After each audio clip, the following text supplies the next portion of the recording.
බණ කියන්න ගොඩාක්ම හොඳ සුදුසුකමම බුදුරජාණන් වහන්සේ වදාළ බුදු කෙනෙක් බණ කියන්න සුදුසුකම් මොකක්ද කියලා ඇහුවා. මහණෙනි බණ කියන්න සුදුසුම කෙනෙක් තමයි ගෝ මේ මහා කස්සප. ඒකට හේතුව තමයි මහණෙනි මේ මහා කස්සප බණ කියන්න කලින් හිතනවා මේ ධර්මයේ බුදු කෙනෙක්ගේ.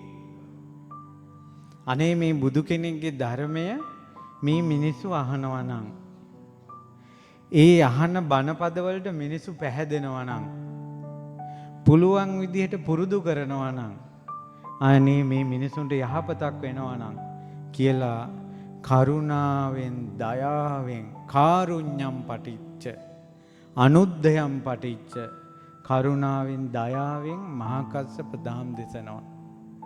කරුණාවෙන් බණ කියනකොට ඒ බණ සුධර්මත්වයේ පිණිස පවතිනවා. ඒ ධර්ම දේශනාව පිරිසුදුයි මහණෙනි කිව්වා.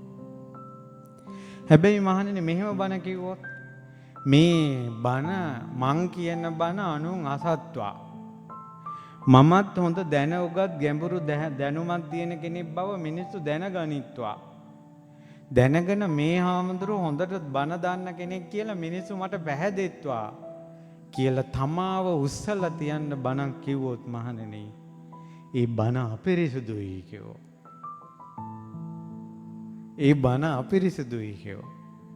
බණ කියන්න තමා තුළ තියෙන්න ඕන මූලික සුදුසුකම තමයි ශ්‍රද්ධාවත් ඒ වගේම කරුණාවත්. ඉස්සර මහාමුදුරුවෝ කියනවා බණ කියන්න නම් අභිධර්මයේ දැනගන්න ඕන කියලා.